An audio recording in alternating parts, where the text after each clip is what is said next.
Bueno, en primer lugar, quiero presentar la declaración de potenciales conflictos de interés de acuerdo a la normativa vigente. Quiero agradecer públicamente a Medtronic la oportunidad que me ha dado de formar parte activa de este foro como moderador y como ponente. Se van a realizar, como pueden ver ahí, 3 ponencias consecutivas y finalmente se procederá a una discusión conjunta al final de la última presentación.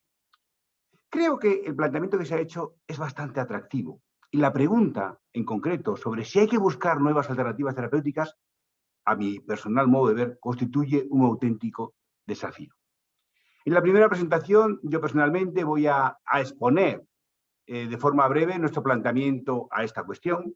En segundo lugar, el doctor Molina va a presentarnos una visión sobre el papel que puede jugar la supra-HFR en un futuro próximo en la práctica clínica. Y finalmente, el doctor Maduel nos va a presentar la eficacia y seguridad del nuevo dializador Clearini. Tenemos la suerte de contar con su presencia, no solo por ser un magnífico comunicador y un excelente investigador reconocido internacionalmente, sino porque a día de hoy la única publicación existente, consistente en una revista con alto factor de impacto sobre este tema, está realizada por el Hospital Clínico de Barcelona.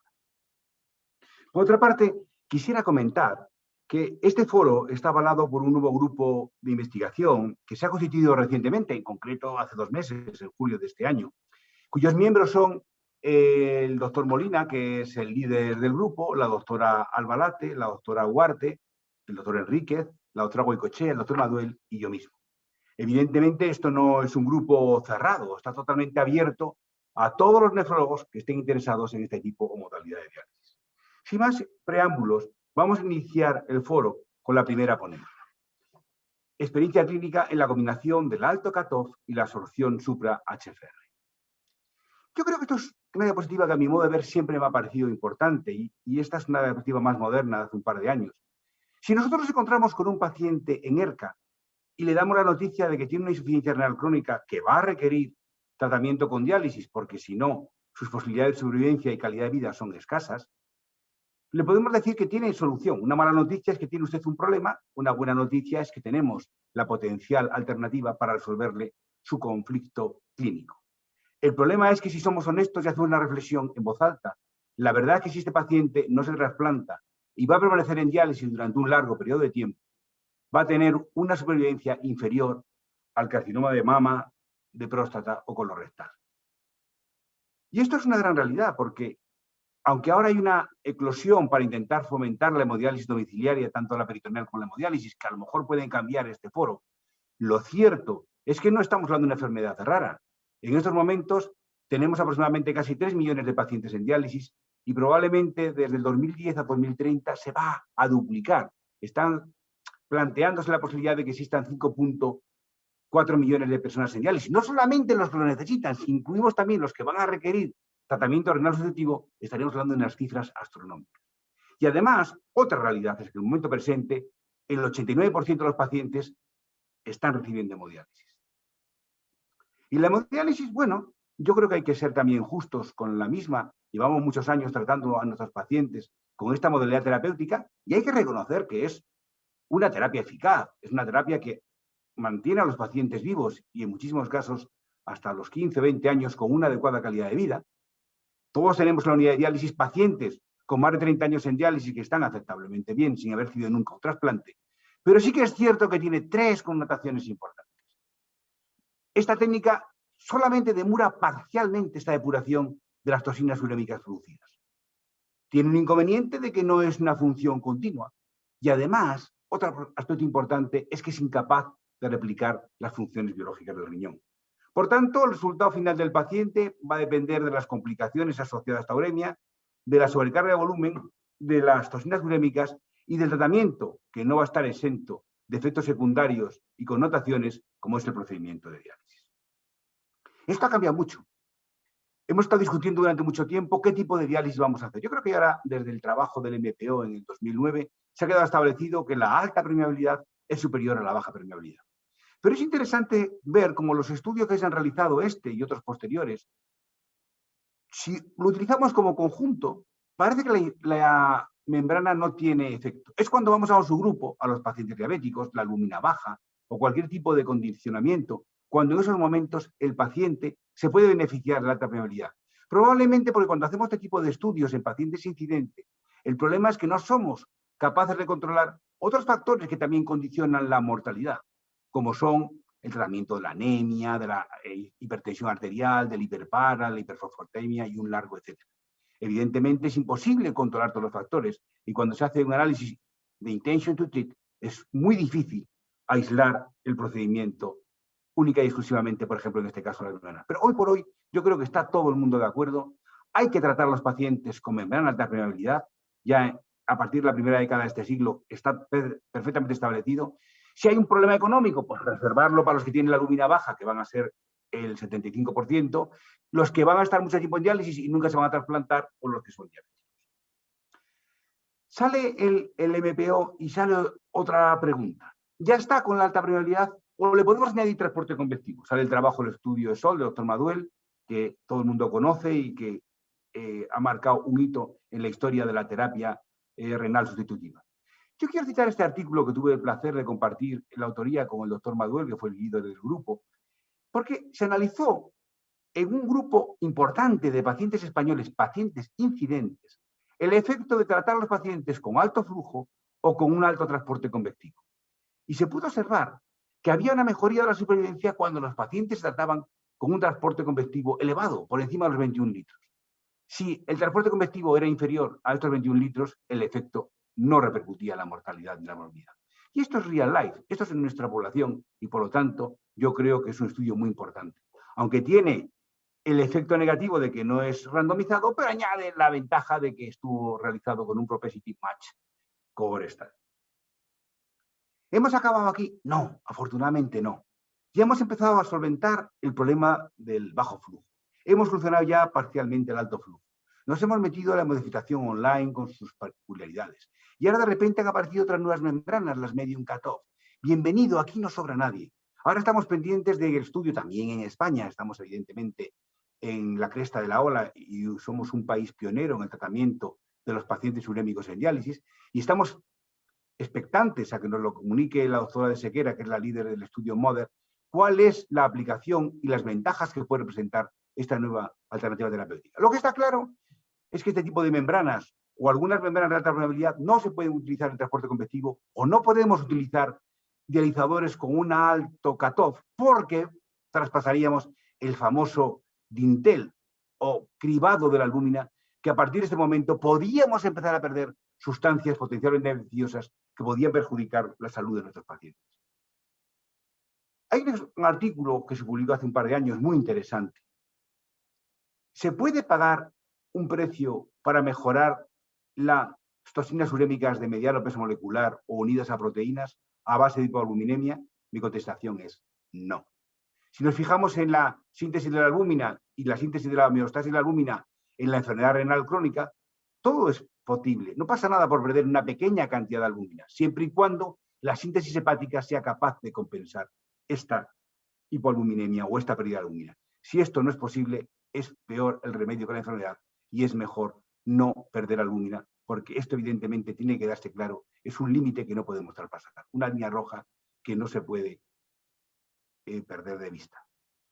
¿Y de qué estamos hablando? Pues estamos hablando de que esto es un problema, porque lo que les hemos presentado, hay muchas toxinas urémicas que se producen en el intestino que son de bajo peso molecular, pero se ligan a las proteínas y a la albúmina, tienen efectos patológicos y lo que es más importante, consecuencias cardiovasculares, preferentemente patología cardíaca y cardiovascular, que va a condicionar la morbimortalidad de estos pacientes.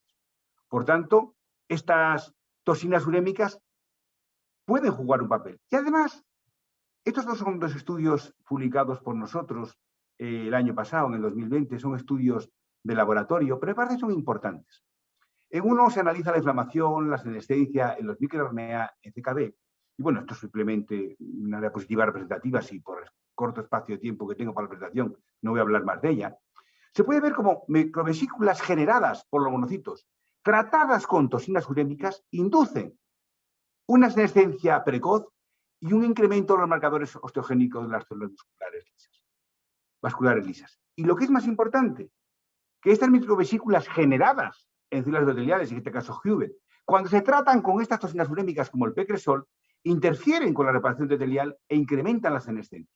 Por tanto, es importante eliminar estas toxinas urémicas porque tienen un efecto, claro, cardiovascular y que además vamos a tener una repercusión a corto y a largo plazo. ¿Y cómo podemos eliminar estas toxinas urémicas si van unidas a proteínas y no pasan la membrana? Pues evidentemente tenemos un problema. Ahora se están intentando utilizar, hay algunos artículos que han salido, una infusión de desplazadores, no sé si es la traducción más adecuada, pero vamos a llamarlos así, que tiene mayor afinidad por albúmina, liberan estas toxinas y se puede eliminar por diálisis. El problema es que en el momento presente, solamente que yo sepa, ha sido viable el ibuprofeno, no vamos a poner ibuprofeno a nuestros pacientes en diálisis o algo que pueda hacerles daño, habrá que buscar una sustancia inerte, pero mientras tanto hay que esperar y esto no es la solución a este problema. Porque nuestros pacientes en diálisis tienen un problema. Con o sin relación con las toxinas urémicas, hay algo más que las toxinas urémicas de bajo peso molecular en esas proteínas. En este estudio ya que tiene 10 años de antigüedad, sigue estando vigente y muy citado porque demostramos cómo los pacientes están envejecidos, están oxidados, están inflamados, el concepto de la inflammaging y evidentemente esta gran repercusión que tiene sobre la senescencia y la mortalidad cardiovascular. Nosotros ya anteriormente al estudio ESOL habíamos publicado en el JASN y en el Green International, luego una editorial en el Contribution to Nephrology, cómo cuando comparamos a los pacientes en hemodiálisis con alta permeabilidad y les ponemos un transporte convectivo por encima de los 20 litros, 21 litros, podemos observar cómo se mejora marcadores de inflamación, marcadores sofisticados de laboratorio, como el cociente C14+, C16+, y la disfunción endotelial, y mejora con la hemodiafiltración en línea comparado con el alto flujo, pero esta mejoría tiene un límite y estamos todavía muy lejos de lo que son los pacientes normales. ¿Qué podemos hacer para solucionar este problema? Pues una alternativa es la hemodiafiltración con reinfusión endógena, la famosa HFR. Consiste en un dializador con dos fases. La primera, un alto transporte convectivo por un dializador de alta permeabilidad que permite un paso de ultrafiltrado hacia un cartucho, hacia una resina, que absorbe una serie de sustancias. Las sustancias que son retenidas en el cartucho se quedan ahí. La albúmina que se ha producido por esta liberación no se pierde porque vuelve a pasar al circuito extracorpóreo y luego en una segunda fase de transporte difusivo con baja permeabilidad somos capaces de eliminar las sustancias que no han sido capaces de ser retenidas en la resina. ¿Qué aporta esto? Bueno, pues ha empezado a introducirse dentro del concepto de la práctica clínica y tenemos dos trabajos o tres trabajos importantes que quiero citar. Uno, este trabajo publicado en el 2014 por un grupo italiano, es un trabajo que consiste en un estudio prospectivo, observacional, secuencial, que los pacientes pasan a tratarse con bicarbonato a HFR. Y fíjense qué cosa más interesante. La proteína C reactiva, marcador de mortalidad por activa y por pasiva, es capaz de ser eliminada por la HFR de una forma muy significativa, pero que no solamente es capaz de eliminar esta proteína C reactiva, sino que además es capaz de que a los pacientes que se han trasladado del bicarbonato, o se han movido del bicarbonato al HFR, está asociada a una mejoría de los otros marcadores de inflamación, como son la interleuquina 6 y un largo etcétera. En un estudio también publicado en ese mismo año, nos aparece otro aspecto interesante. Los autores demuestran que el pecresol, toxina urémica unida a las proteínas, y la interleuquina 6, marcador de mortalidad en diálisis, se absorbe por el cartucho del HFR. Fíjense qué cosa más interesante. A los 15 minutos prácticamente ha desaparecido la interleuquina 6 porque es completamente absorbida por el cartucho. Posteriormente se satura ligeramente, pero sigue eliminando o sigue disminuyendo enormemente la concentración de interleuquina 6 y además es capaz de eliminar pecresol. Por lo tanto, podría ser una alternativa para resolver la eliminación de estas sustancias y mejorar la inflamación.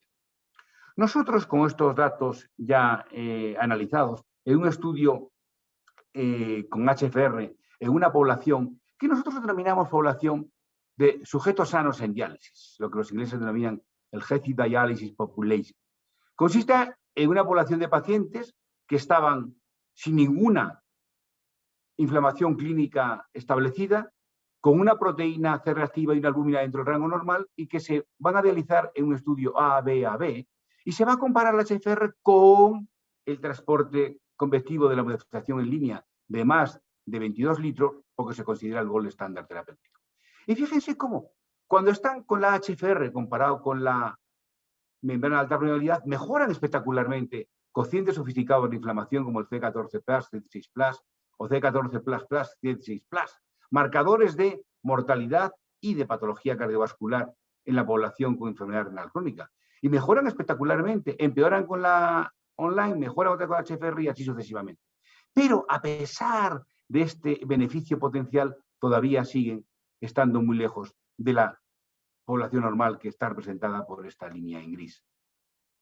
Hicimos un análisis muy sofisticado, con múltiples parámetros, y vimos que siempre la HFR, tanto con la membrana de alta permeabilidad como con la administración online, mejoraban parámetros de inflamación como interleuquina 6 y TNF-alfa, o sea, marcadores de mortalidad, disfunción endotelial, estrés oxidativo, apoptosis, y éramos capaces de eliminar con mayor eficacia toxinas urémicas de bajo peso molecular unidas a las proteínas como el PDS. Por tanto, hemos dado un avance, pero nosotros no estamos tranquilos con esto. En el momento presente, y estamos realizando un estudio piloto con un nuevo prototipo proporcionado por Medtronic, en el que en la segunda cámara hemos cambiado el dializador de alto flujo por una membrana de alta permeabilidad. Y estamos en estos momentos realizando un estudio prospectivo, controlado y randomizado, comparando esta técnica HFR con estas características con el medium cutoff, la hemodiálisis de alto flujo y el transporte convectivo. Por tanto, hay que buscar nuevas alternativas terapéuticas en hemodiálisis. Esta es la pregunta del foro. Evidentemente, yo ya he tomado mi juicio, pero hay que esperar al jurado popular, que en este caso concreto son todos ustedes, a ver cuál es su opinión en la discusión que espero que sea muy activa. Bien, y sin más preámbulos, a continuación vamos a dar paso al segundo ponente, el doctor Pablo Molina, del doctor PC de Valencia. Es un verdadero placer compartir este foro con él, ya que actualmente es un referente en el campo de la diálisis a nivel nacional e internacional, avalado por múltiples publicaciones científicas. Pablo, cuando quieras. Gracias.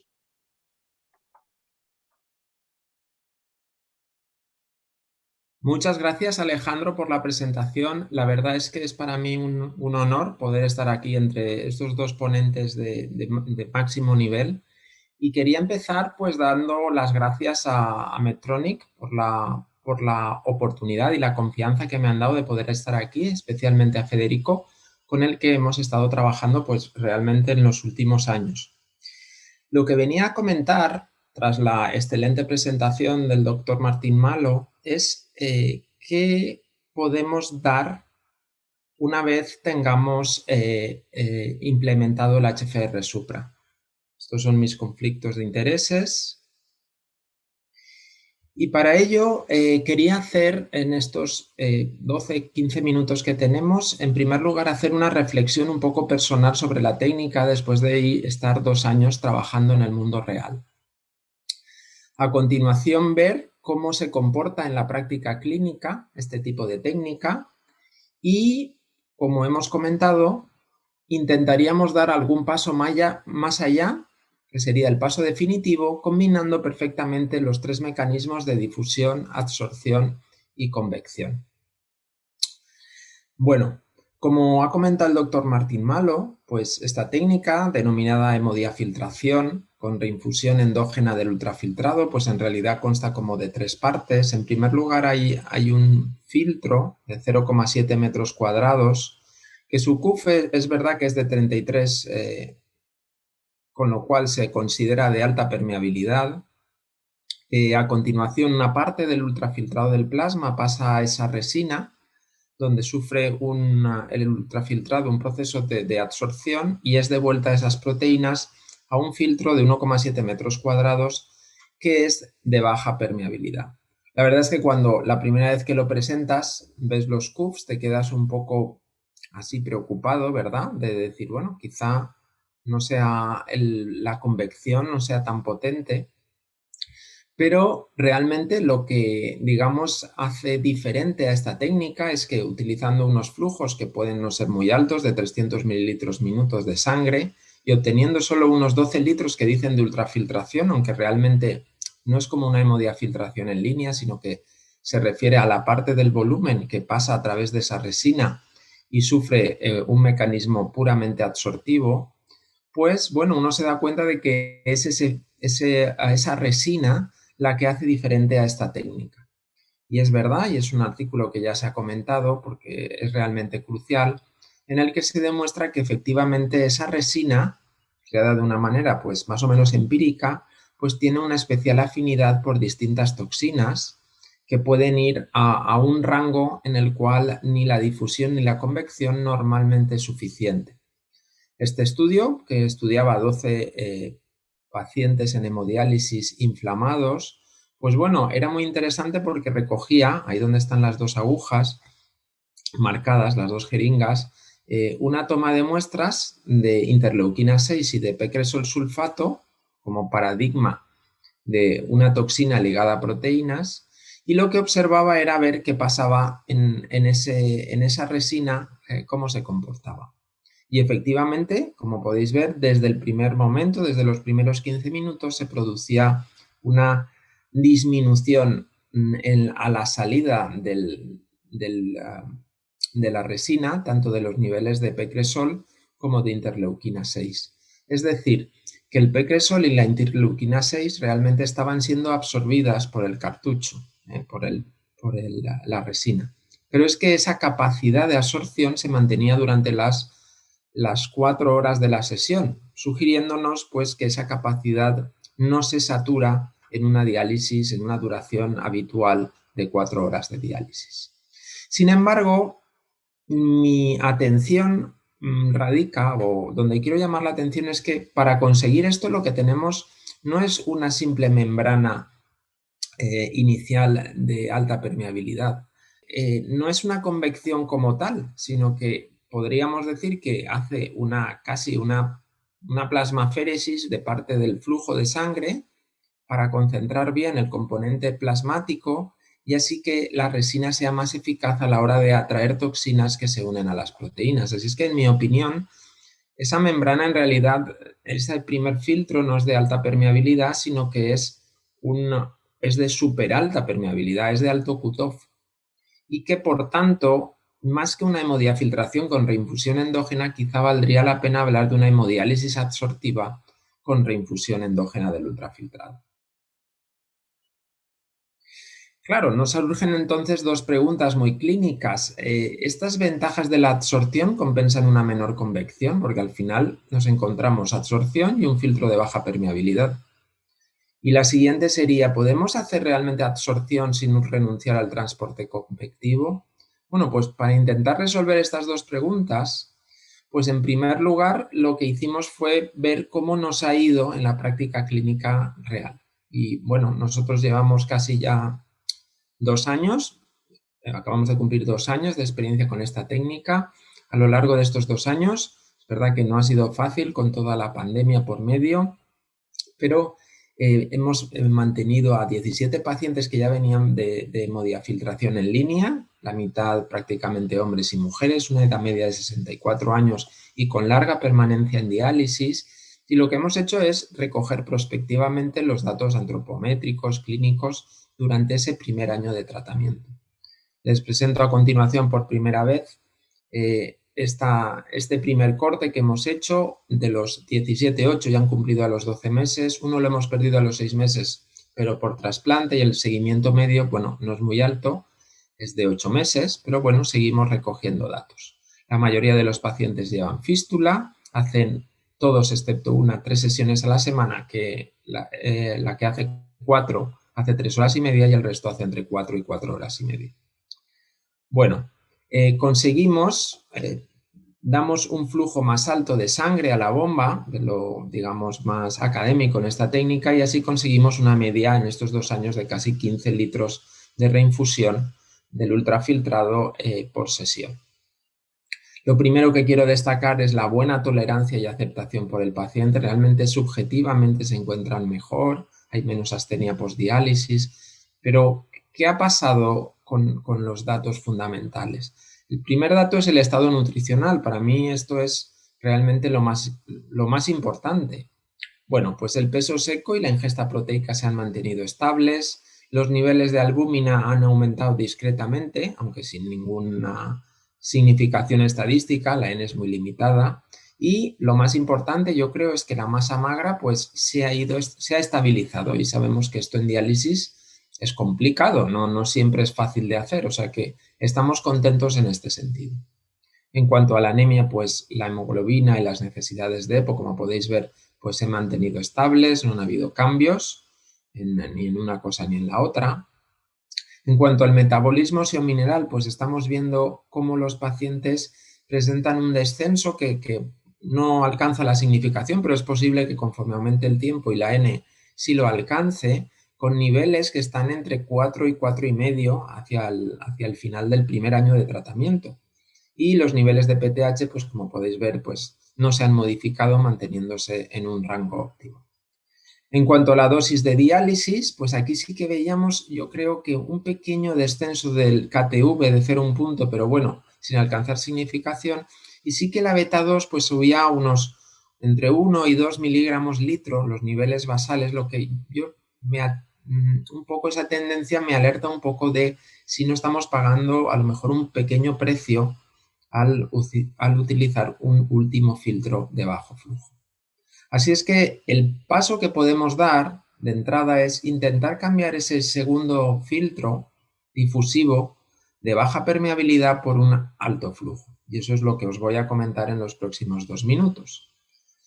Nuestra hipótesis fue ver si la sustitución del segundo dializador del sistema supra de baja permeabilidad, supra HFR, lo que tenemos actualmente, por un dializador de alta permeabilidad, lo que nos viene, que es el Supra H, puede mejorar la eliminación de medianas y grandes moléculas, lo que permitiría una óptima combinación de los tres mecanismos. Y para ello, pues lo que hemos hecho fue un ensayo cruzado en el que un grupo de pacientes estables en hemodiálisis durante 2 semanas consecutivas, pues los aleatorizamos a una sesión o bien de Supra H o bien de Supra HFR, y una semana después, a mitad semana, con exactamente las mismas condiciones, excepto ese segundo filtro que pasaba a ser a alta o a baja permeabilidad según la semana anterior, y medíamos pues los porcentajes de reducción de urea, creatinina, fósforo, beta 2, cadenas ligeras kappa y lambda, y además interleuquina 6 y albúmina en ambas sesiones. Como podéis ver, son 16 pacientes. El tiempo en todos los casos se mantuvo en 4 horas. El flujo prescrito que se intentó fue de 400, con un volumen de sangre depurado que fue similar en ambas sesiones, igual que el volumen de reinfección endógena, la tasa de ultrafiltración exactamente la misma, y el KT pues también fue excelente, alrededor de 60, con las dos técnicas de diálisis. Un poco reflejo de ese KT similar, y es lógico, con un bajo flujo pues la difusión se consigue perfectamente, no vimos diferencias en la tasa de reducción de urea, creatinina y fósforo, pero sí que, y esta es la gran novedad, por fin conseguimos alcanzar un aumento muy significativo del 50 al 70% de la reducción de beta 2, pero además hay aumentos muy significativos también de moléculas de mayor tamaño, como las cadenas kappa, las cadenas lambda, e incluso hay una tendencia, aunque no significativa, en la interleuquina 6. Por el contrario, y a modo de seguridad, pues vemos como esta mejoría tan importante en la capacidad depurativa de las medianas y grandes moléculas no se hizo a expensas de albúmina, porque no olvidemos que sí que hay un filtro de super alta permeabilidad, pero todas las proteínas que perdemos adrede pasan por esa resina y se reinfunden al paciente, con la cual las pérdidas son similares a una hemodiálisis de bajo flujo. Concluimos pues en esta prueba piloto diciendo que gracias a su diseño y materiales, este sistema Supra HFR en los últimos años ha demostrado una gran biocompatibilidad y una excelente capacidad absortiva y difusiva. Pero podemos dar un paso más. La eficiencia de esta técnica puede incrementarse con la nueva generación Supra H, que ofrece una membrana de alta permeabilidad. Este nuevo sistema se espera que aumente en gran medida la eliminación de medianas y grandes moléculas, ofreciendo aún más ventajas con respecto a la hemodiálisis y la hemodiafiltración convencionales, a las ya conocidas de eliminación de toxinas unidas a proteínas, al combinar en un solo sistema los mecanismos de difusión, convección y absorción. De manera que, de acuerdo al esquema en el cual observamos todo el espectro de toxinas urémicas, probablemente la técnica que mejor nos va a poder depurar todo el rango, incluso esas toxinas ligadas a proteínas, pues van a ser técnicas absortivas como sin duda alguna es excelente el HFR supra H, sin renunciar, ahora ya sí, a la depuración de medianas y grandes moléculas. Muchas gracias por vuestra atención. Como el turno de palabras va al final, doy paso a mi querido profesor Maduey. Kiko no necesita presentaciones, mi maestro en diálisis y una referencia mundial en este tema. Así es que cuando quieras, doctor Maduey, estamos encantados de escucharte.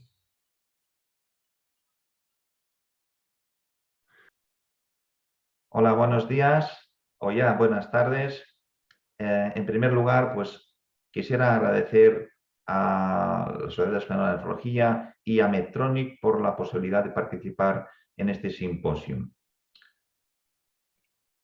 Bien, y darme la oportunidad de hablar de un dializador nuevo que ha aparecido prácticamente desde hace un año y que podía, pues, por lo tanto, tener un papel, y vamos a discutir el papel que tiene dentro del tratamiento de hemodiálisis. Bien, como ustedes saben, la industria farmacéutica ha ido desarrollando y sigue desarrollando nuevos dializadores para conseguir una mayor eficacia y adaptarlos a las nuevas modalidades de tratamiento. Medtronic, en ese sentido, el año 2018 adquirió una empresa alemana que se llama Clerum. En el 2019 se diseñó y evaluó un nuevo dializador que también denominó Clerum, supongo en honor a esta empresa, y ya obtuvo la marca CE. En 2020 este nuevo dializador estaba ya a disposición comercial en los países europeos. Por lo tanto, Medtronic podía tener un portafolio de dializadores tanto para hemodiálisis como para hemodifiltración como para hemodiálisis extendida.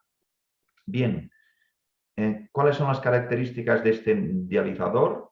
Pues no es que sea una novedad que no tengan otras, es un dializador de polietilsulfona con una carcasa de polipropileno, libre de bisfenol, que podría mejorar los resultados de los dializadores previos de polifenilene que teníamos también a disposición. ¿Cómo lo quiere conseguir? Pues optimizando el rendimiento, con una mayor biocompatibilidad y seguridad, y mejorando el manejo, y especialmente en el cebado, que tenían algún problema de entrada de aire durante el cebado que obligaba a enfermería a dar unos pequeños golpecitos para eliminar este aire. Bien, a finales del 2020 no disponíamos de publicaciones de los resultados in vivo. Sí teníamos resultados in vitro, pero no in vivo. Por este motivo nos planteamos a una evaluación de este nuevo dializador. Este es el estudio, un estudio de eficacia y seguridad de este dializador. El objetivo del estudio fue, lógicamente, valorar esta eficacia y seguridad tanto en tratamientos en hemodiálisis como en hemodiafiltración postdilucional, que es el tratamiento que nosotros utilizamos casi de forma universal. Comparándolo con ¿qué? Con dializadores ya contrastados en tratamientos de hemodiálisis, de hemodiafiltración y de hemodiálisis extendida, así como la membrana previa que estábamos utilizando de polifenileno disponible por la misma compañía. Bien, para ello incluimos 15 pacientes, 11 varones y 4 mujeres. Ya llevaban más de 80 meses en hemodiálisis. El acceso vascular era prácticamente fístulas en 13, una prótesis de Gore-Tex y un catéter, y cada paciente recibió 7 sesiones de tratamiento dialítico con el mismo monitor, y en el que solo se modificó el dializador o la modalidad de tratamiento. Aquí lo ven, había 2 sesiones con el tratamiento de Clerum, una con hemodiálisis y otra con hemodiafiltración. Lo comparábamos con dos sesiones con Elixona como marcador de la polisulfona, una en hemodiálisis y otra en hemodiafiltración. Lo comparábamos también con la hemodiálisis extendida en el filtro esterilizado por vapor, que se comporta como una diálisis extendida, y el dializador de Terra Nova. Y también quisimos comparar con el filtro esterilizado por radiaciones gamma, que sí se puede utilizar con hemodiafiltración postdilucional. Bien, aquí vemos las características de estos 5 dializadores. Polietersulfona, policalinene, poliariletersulfona y la Elixona. Los coeficientes de ultrafiltración están todos por encima de 45, por lo tanto se puede hacer sin ningún tipo de problema hemodiafiltración online postdilucional.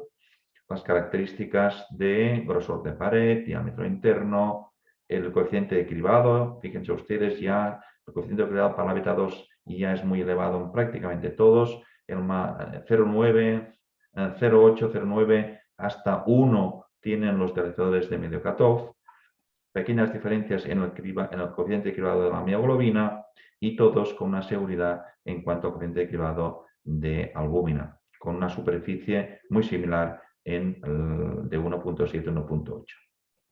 Bien, lógicamente mantuvimos las mismas parámetros de diálisis en todas las sesiones y no hubo diferencias significativas ni en el total de sangre procesada, ni en el índice de recirculación, ni el tiempo real de diálisis, ni pequeña diferencia de 1 o 2 minutos que había cuando se utiliza la hemodiafiltración, porque hay algún test interno que hace que pierda 1 o 2 minutos de tiempo real de diálisis. No había diferencias en el peso inicial, final o ganancia de peso. En el mismo dializador también controlamos el hematocrit inicial y final. No había diferencias significativas, tampoco en la presión arterial o venosa. Y lógicamente las únicas diferencias significativas tenían que ver con la presión transmembrana en relación al volumen de sustitución. Lógicamente las técnicas de hemodiafiltración que tenían un volumen de sustitución de 30 litros o 32 litros y lógicamente había un aumento de esta presión transmembrana. Bien, ¿cuáles fueron los resultados? Vemos en cuanto a dosis de diálisis, pudimos ver expresado como KT, que nos daba ya la propia máquina en cada sesión de diálisis, pudimos ver que las técnicas de hemodiafiltración y también alguna de hemodiálisis extendida estaban un poco por encima de las diálisis realizadas en la modalidad de hemodiálisis. Lo mismo ocurría con el porcentaje de reducción.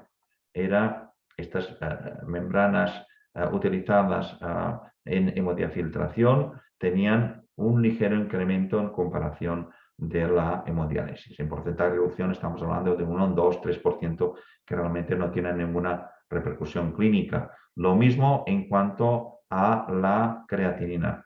Fíjense ustedes cómo también las modalidades de hemodiafiltración y la membrana, en este caso de Terra Nova, eran algo superiores a las de hemodiálisis.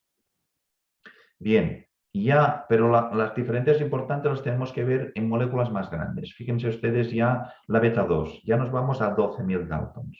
Aquí ya vemos cambios significativos, siempre a favor de las técnicas de hemodiafiltración.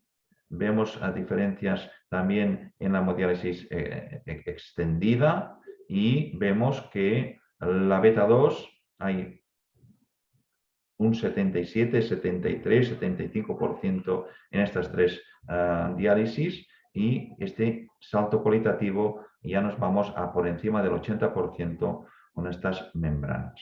Vemos que, bueno, en beta 2 el Clerum hemodiálisis estaría 73, 77, aunque no habría diferencias significativas, pero ya cuando vemos la mioglobina, ya vemos que aquí ya tiene 17.000 Daltons, vemos de nuevo la superioridad de la diálisis extendida y de la hemodiafiltración claramente superior a las 2 diálisis, a las 2 sesiones realizadas en modalidad de hemodiálisis y vemos incluso el Clerum era pues algo superior a la hemodiálisis hecha con Elixona.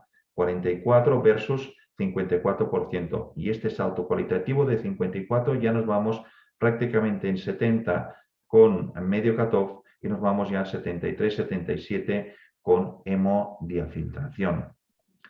En prolactina, un comportamiento muy similar. Ya estamos en 23.000 Daltons, gran depuración en hemodiafiltración, 70-75%, 65-70 con la hemodiálisis extendida, claramente superior a la modalidad de hemodiálisis. 45-50 con el Clerum, vemos también estas diferencias importantes.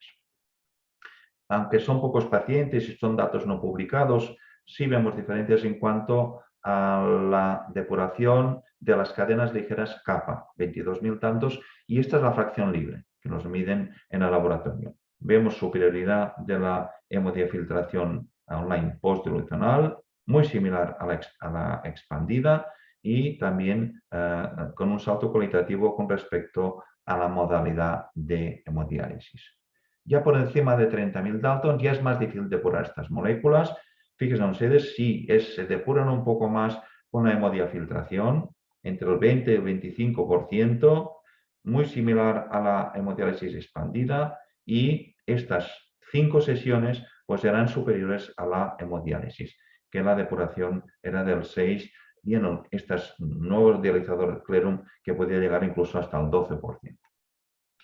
Y cuando hablamos ya de depuración de una molécula como es la alfa-1 glicoproteína ácida, con más de 40.000 Daltons, pues ya es muy difícil depurarla. Estamos hablando del 10, 15, 18%, y hay pequeñas diferencias, la mayoría no son significativas. Las únicas diferencias significativas son con respecto a la Elixona utilizada en modalidad de hemodiálisis, que era de tan solo un 5%. Bien, y también en la fracción libre de la cadena ligera lambda vemos que hay pequeñas diferencias. Los peores resultados están en hemodiálisis, 30-33%, aumenta al 50% hasta el 55%, incluso el 60% con técnicas de hemodiafiltración, con todo el respeto, porque son muy pocos pacientes y lógicamente no los publicamos. Pero es importante ver la seguridad. La seguridad, y la podemos ver en sangre, el porcentaje de reducción de albúmina a proteínas totales en sangre, porque en sangre engloba tanto la pérdida por el volumen convectivo que eliminamos en el líquido de diálisis como la que queda atrapada en el propio dializador por absorción. Y vemos que tiene un comportamiento de seguridad en todas las sesiones que están pues, prácticamente por debajo del 11%. Por lo tanto, la seguridad está garantizada en todas estas 7 sesiones que nosotros utilizamos, tanto en albúmina como en proteínas totales. Y si específicamente vemos la pérdida de albúmina, vemos que estas membranas, tanto de Elixona como con el dializador Clerum, la pérdida de albúmina en hemodiálisis es muy baja, por debajo de 1 gramo, como pueden ver. Con la hemodiálisis extendida con este dializador de Filter se iba a los 3 gramos, el Terranova estaba en 2 gramos, 2,2 gramos, pero ya en hemodiafiltración la membrana de Elixona se iba a los 2,5 gramos, que es correcto, clínicamente aceptable, pero este nuevo dializador, con resultados muy parecidos a la Elixona y algo superiores a la serie anterior con polifenilene, la pérdida de albúmina por convección, es decir, que recogíamos en el líquido de diálisis, era prácticamente lo mismo, de 1,3 gramos en este estudio. Y en cuanto a eficacia, en este Global Removal Score, que es un resumen de la pérdida del porcentaje de reducción de urea, de beta-2, microglobulina, de mioglobina, de prolactina, de alfa-1 microglobulina y alfa-1 glicoproteína ácida, es decir, de 60 hasta 40.000 Daltons, y como factor negativo la pérdida de albúmina, vemos diferencias significativas. Vemos que este nuevo dializador Clerum en hemodiálisis es similar o incluso algo superior a la Elixona, sin alcanzar significación estadística. Hay un salto cualitativo cuando utilizamos dializadores con membranas de medio cutoff. Y vemos ya también que está esta tendencia a aumentar con hemodiafiltración online postdilucional, con un volumen convectivo realmente aceptable, que era de 30 litros, y con unos resultados, este nuevo dializador, muy similares a la Elixona y algo superiores, sin alcanzar significación estadística, a la serie anterior de polifenilene. Con todo ello, me gustaría concluir que esta nueva generación de dializadores de poliéter sulfona, el Clerum, presenta una excelente tolerancia y manejo. Solventa una limitación de la serie anterior de polifenileno para el manejo de la enfermería, que era la entrada de aire durante el cebado. Se puede utilizar tanto en modalidad de hemodiálisis como en hemodifiltración. Aunque muestra una buena eficacia en hemodiálisis, la máxima eficacia y rendimiento del dializador ha sido observado en hemodiafiltración postdilucional, representando un avance en comparación con su predecesor de polifenileno esterilizado con radiaciones gamma en hemodiafiltración. Clerum en hemodiafiltración también fue superior a su predecesor de polifenileno esterilizado por vapor, solo recomendable en hemodiálisis extendida. Se constató que Clerum se comportó como un dializador totalmente seguro, con unas pérdidas de albúmina tanto en sangre como en el dializado muy adecuadas. Y nada más. Muchas gracias por su atención.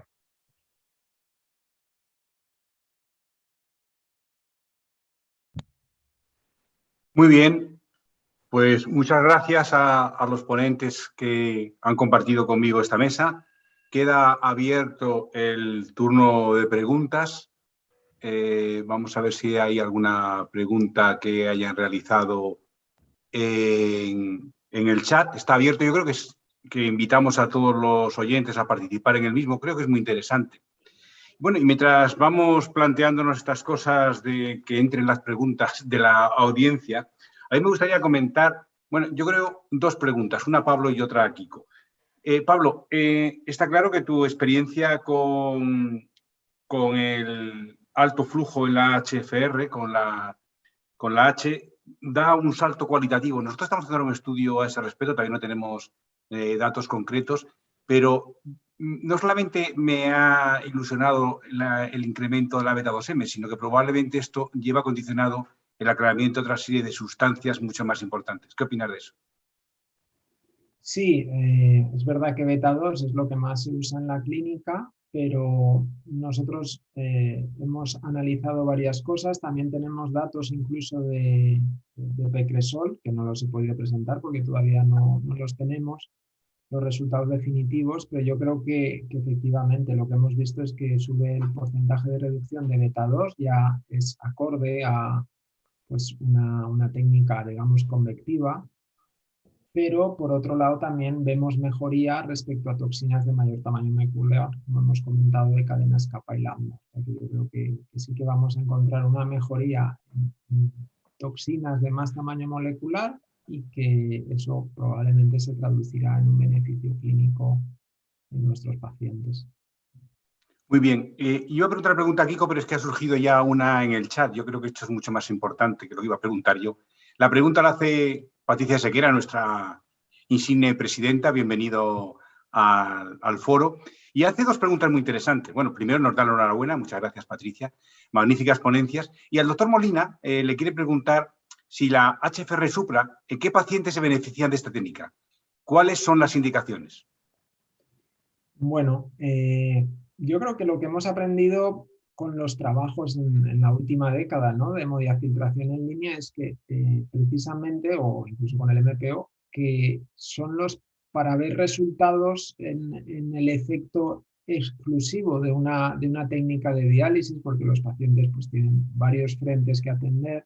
Si lo queremos ver a corto plazo, ¿verdad?, pues los que más se van a beneficiar, lógicamente, son aquellos que tienen más comorbilidades y que pues tienen una o nula función renal residual.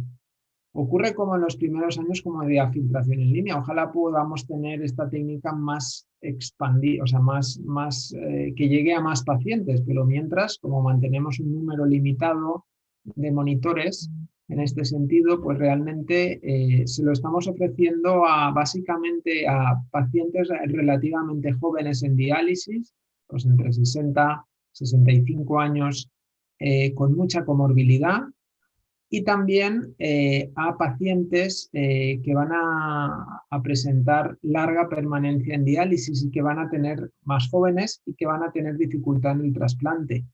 No lo he comentado pero por falta de tiempo, pero tenemos pacientes con segundo o tercer trasplante, ya polisensibilizados, con 40 años de edad, pero desde los 18 a lo mejor en terapia renal sustitutiva va a ser difícil encontrarles un trasplante, y entonces en este grupo de pacientes en los cuales pues una hemodiálisis corta diaria en casa no es posible por factores X, pues creemos que son este grupo de pacientes los que más se pueden beneficiar.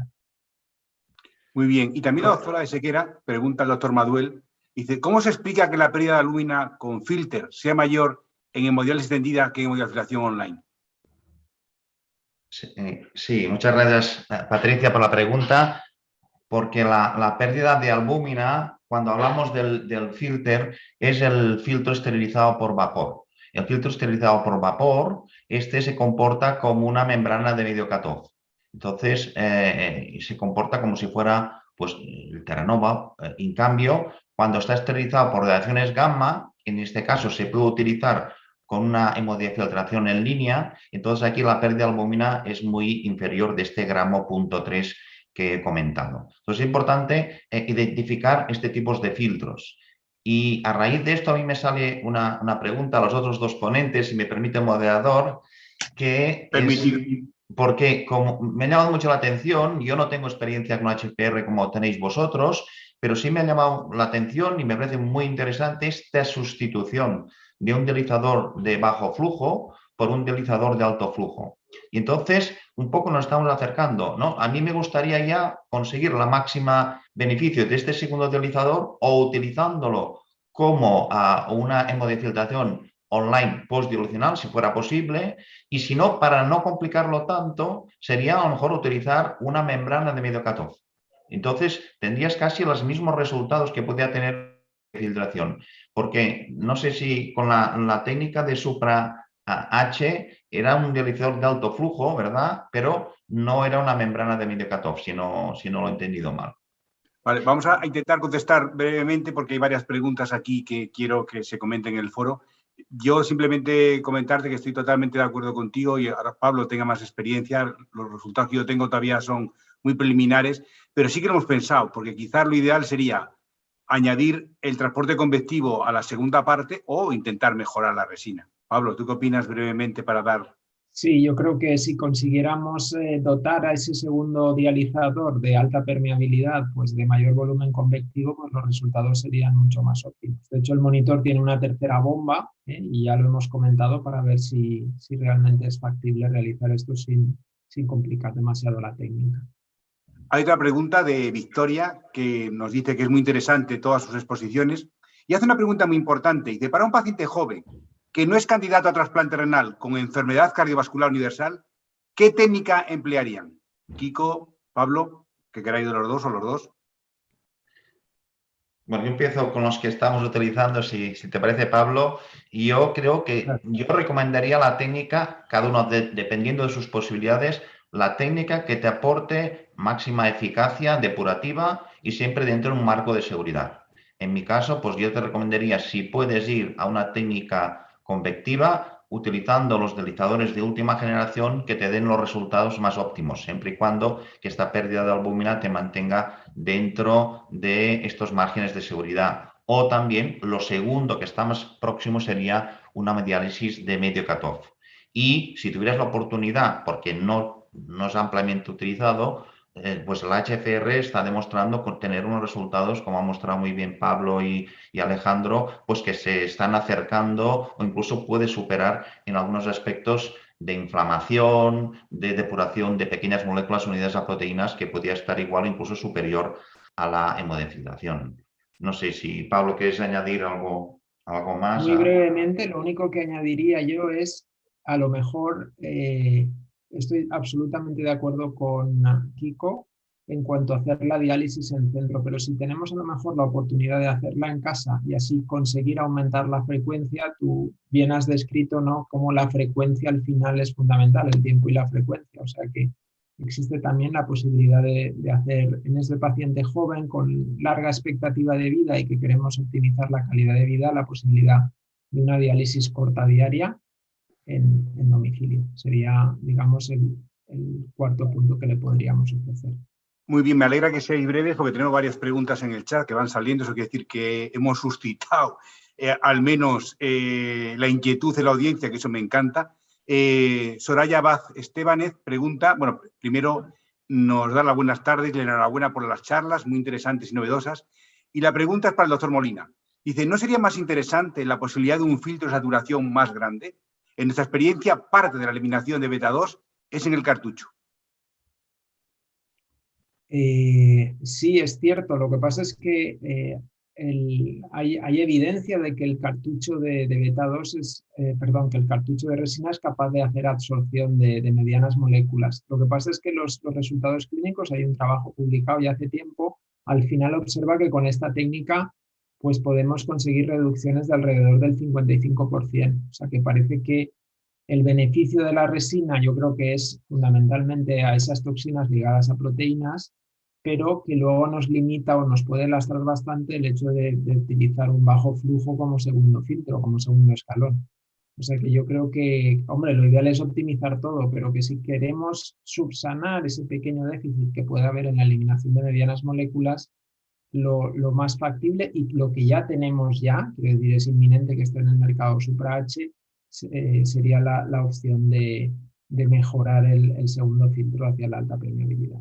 Tenemos otra pregunta de María Jesús Lloret, de la Fundación Puigvert. Dice, gracias por las excelentes presentaciones. Mi pregunta es para el doctor Molina. Quería preguntar si se podría encontrar una indicación en el fracaso anal agudo de origen séptico, más menos, fracaso anal agudo asociado a COVID con necesidad de diálisis, cuando empiecen a tolerar una técnica intermitente donde el componente inflamatorio juega un papel en la fisiopatología del mismo. Bueno, teóricamente sí, de hecho hay un montón, si hacéis un PubMed, veréis la cantidad de trabajos que hay de la utilidad de HCR Supra precisamente buscando esos beneficios en casos clínicos aislados con mucha inflamación, mieloma, etcétera, etcétera. ¿Se podría utilizar? Yo creo que sí, la tolerancia hemodinámica es muy buena, lo cual es fundamental en estos pacientes y quizá esa absorción en precresol, en ciertas toxinas que no se pueden eliminar de otra forma que no sea esta técnica, pues puede tener beneficios. ¿Se traducirá eso en algo clínicamente relevante? Pues no lo sé. Ojalá que sí. Lo que pasa es que, bueno, la experiencia al menos de las que yo tengo constancia ya con técnicas continuas en las que se ha utilizado altísimos volúmenes convectivos, incluso en membranas no de medio cut-off, sino alto cut-off, pues es que luego los resultados clínicos no han acompañado porque es un paciente, no olvidemos, ese que hemos comentado, de altísimo riesgo y quizá la simple técnica de diálisis no vaya a ser tan determinante en toda la tormenta clínica que acontece a estos pacientes. Yo creo que una cosa que es importante tanto para Kiko como para el doctor Maduel como para el doctor Molina, yo una cosa que he observado en la gente que dializamos, los pacientes que se dializan con HFR, es lo que comentan casi todos, es que se encuentran mucho mejor en los periodos interdiálisis. Sobre todo, disminuye muchísimo la astenia y la fatiga poshemodiálisis, las cefaleas. Ellos, cuando les ponemos a hacer tipo de tratamiento comparando con otras técnicas, todos comentan que lo que mejor se han encontrado no es durante el procedimiento de diálisis, sino en el periodo de interdiálisis, sobre todo en las primeras 8 o 12 horas post-HFR. Yo siempre he tenido en la cabeza la intención de, si se anima un grupo suficiente de nefrólogos españoles, hacer un estudio de calidad de vida, sobre todo los periodos interdiálisis. Ya el doctor Martín de Francisco, que yo publiqué con él un artículo en el NT hace muchos años, con la PFD sí que observábamos, disminuían las náuseas, los vómitos. Yo creo que es un campo interesante para un futuro próximo. ¿Qué os parece? Bueno, yo creo que la visión del paciente es cada vez más determinante. Yo creo que en los últimos años pues, nos hemos centrado en supervivencia y ahora lo que nos interesa es mejorar la calidad de vida al máximo. Entonces a mí me parece un estudio fantástico. Ojalá. Yo creo que sí, que es muy importante Es muy importante buscar esta disminución de la fatiga postdiálisis y sobre todo cuando buscamos técnicas altamente depurativas que pueden empeorar un poquito esta fatiga postdiálisis. Yo la experiencia que tengo, como decíamos antes, las técnicas que aumentan la frecuencia disminuye ya en la primera semana esta fatiga postdiálisis porque ya este desbalance, estas caídas de osmolaridad bruscas que producen esas técnicas, pues las puedes compensar. Entonces yo creo que esta observación que tú comentas creo que es muy interesante, pues de hacer un estudio para, pues, de alguna forma, confirmar esta mejoría, esta tolerancia interdiálisis, que los pacientes lo agradecen mucho. Muy bien. ¿Queréis hacer algún comentario adicional, el doctor Molina, el doctor Maduel? Estamos ya prácticamente casi entrando en tiempo, son ya las 3:30. Yo quería comentar una cosa que me ha llamado la atención, Pablo, en tu trabajo que comentas cuando esta disminución del fósforo con esta técnica, ¿a qué la podéis atribuir? Aunque no salía significativa, ¿a qué creéis que podría ser? ¿Por qué podría mejorar esta disminución del fósforo? ¿Qué comentabas? Bueno, a ver, es verdad que la ingesta proteica no se resiente, o sea que afortunadamente no es por anorexia o por restricción proteica, pero quizá de alguna manera existe cierta pérdida adicional a través de la absorción, no lo sé. Yo tampoco he visto estudios que hayan analizado justo después de la resina, a la entrada y a la salida de la resina del fósforo. No sé si Alejandro tiene alguna experiencia al respecto. No, nosotros hemos observado algunos pequeños beneficios con el fósforo, pero no lo hemos analizado adecuadamente y además, sobre todo a mí, estas situaciones me da un poquito de reparo porque nunca controlas bien la dieta, nunca controlas bien los ligandos, los captores del fósforo que están tomando y yo no he tenido así ninguna percepción. Sí he notado en los pacientes eso que me comentan, es que vengo a diálisis porque usted me lo dice, pero yo me encuentro estupendamente en casa desde que estoy con este tipo de filtro. Y yo creo que eso es muy importante y tenemos que, porque a lo mejor hacer un estudio prospectivo, controlado, randomizado, con un gran número de pacientes a largo plazo para demostrar mortalidad, puede ser muy complicado y además muchas veces los estudios son negativos, más que nada porque no puedes controlar todos los factores. Pero como tú muy bien decías, Pablo, el controlar si tienen una buena calidad de vida es fundamental y no podemos pasar por alto lo que a los pacientes les preocupa, que cada vez están no solamente ya de moda, sino que es una realidad que quieren no solamente vivir muchos años, porque vivir 2 o 3 meses más a lo mejor les es igual, quieren vivirlos muy bien.